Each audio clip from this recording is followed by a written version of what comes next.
Ya, sekarang kita buat daftar isi, kita taruh di bawah judul ya. Nanti tergantung dari panduannya juga masing-masing, tapi kita coba dari sini. Klik di halaman kedua berarti ya, di bawahnya judul. Kalian ke References, kemudian Table of Contents. Nah, dari sini kita pilih yang otomatis aja. Klik. Nah, ini sudah muncul ya. Tampilannya seperti ini. Jadi kata pengantar Romawi 2 tadi ya, bab 1 pendahuluan, ini masuk section yang 3 tadi ya. Bab 1, bab 2, bab 3 itu section 3. Kemudian lampiran 1 itu section 4 ya. Nah, ini kan sudah muncul nih nanti ya. Nah, di sini kalian lihat nih bab 1 pendahuluan, dia satu baris kan? Padahal tadi di bawahnya ini munculnya atas bawah. Itulah gunanya shift enter ya. Kalau misalnya nanti ada update, misalnya ada perubahan halaman atau enggak ada perubahan subbab, nanti tinggal update apakah hanya mau mengupdate nomor halamannya saja, tinggal klik ini oke.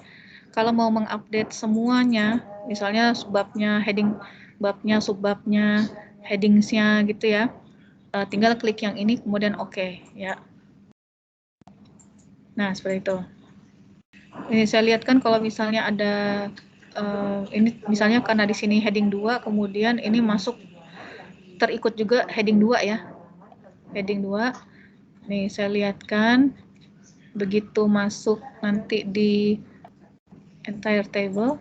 Nah, ini muncul dia terikut nih karena dia terdeteksi sebagai headings ya.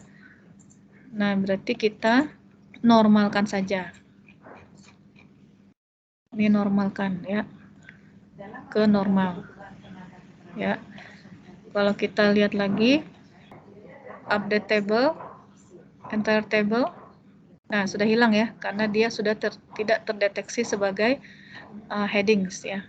Jadi yang normal nggak terdeteksi di situ ya. Nah, sekarang kita perbaiki ya. Misalnya di sini daftar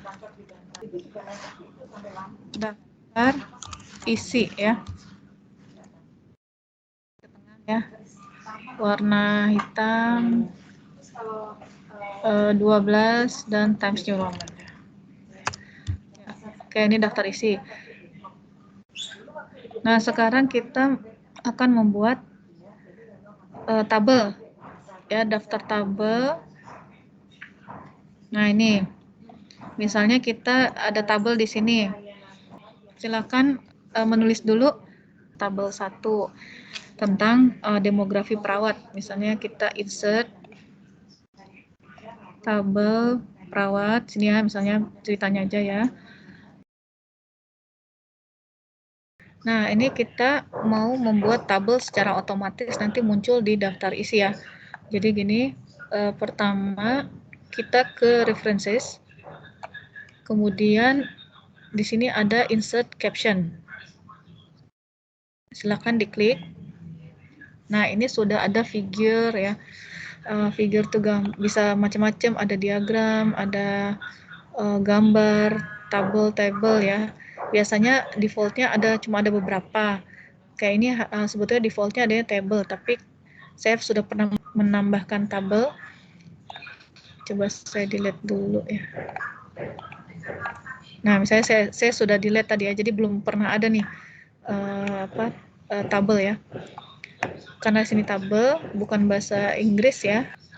Jadi sini saya klik new label. Di sini tabel. Oke. Jadi dia akan menghitung langsung secara otomatis. Kita nggak usah menghitung lagi ini tadi udah tabel berapa ya, karena dia akan menghitung secara otomatis. Kalaupun nanti ada tambahan di tengah-tengah, dia akan mengurutkan ya, mengurutkan juga. Misalnya tabel 1 adalah kita tambahkan saja titik demografi perawat misalnya. Ya. Tinggal oke. Nah, dia akan muncul secara otomatis di sini ya. Kemudian kita tengahkan, tidak italik, ya 12 ya, Times New Roman. Tapi kalau mau belakangan finishingnya nggak apa-apa. Ini sudah tabel, kemudian kita coba buat tabel 2 ya. Tabel 2 misalnya references, kemudian sama ya, insert caption. Nah, dia otomatis ya, tabel 2. Nah, tabel 2 misalnya kita tambahkan IBP ya, perawat misalnya. Nah, misalnya. Oke. Nah, sudah muncul ya. Kita tambahkan tabel lagi. Nah, misalnya seperti ini. Demikian juga kita munculkan diagram dengan sama ya, references, kemudian insert caption. Saya mau gambar atau enggak diagram. Nah, ini diagram. Nah, diagramnya dia mulai dari 1 karena belum ada sebelumnya ya. Misalnya prosentase pengetahuan IBP perawat misalnya. Oke. Nah, dia akan mengulang lagi dari 1 karena sebelumnya belum ada ya. Tinggal kita rapikan. Misalnya Times New Roman 12 ya. Tidak italik, warna hitam di center ya. Nah, seperti ini. Ini kan sebetulnya harusnya di hasil ya, tapi saya tulis di sini aja contohnya. Nah, sekarang kita mau memunculkan di daftar tabel dan daftar diagram. Nah, kita taruh saja di bawahnya daftar isi ya, di sini. Kita ke references, kemudian insert table. Nah, ini di sini. Insert table di sini akan kelihatan nih, kita mau yang mana dulu nih, kan tadi tabel ya. Tabel dulu, berarti kita cari yang caption labelnya tabel. Tadi kan tabel duluan ya. Nah, kemudian kita kalau mau dimodify di sini bisa. Ini sudah Times New Roman ya. Oke. Munculkan. Nah, ini sudah muncul tadi tabel tadi yang sudah secara otomatis dia muncul ya, karena kita menggunakan insert caption. Tinggal kita tulis di sini daftar tabel ya. Begitu juga dengan diagram tadi, kita mau insert daftarnya ya. Ini diagram. Kemudian tadi sudah oke semua ya, tinggal nah ini diagramnya sudah, daftar diagramnya sudah muncul. Kita taruh di sini judulnya daftar diagram.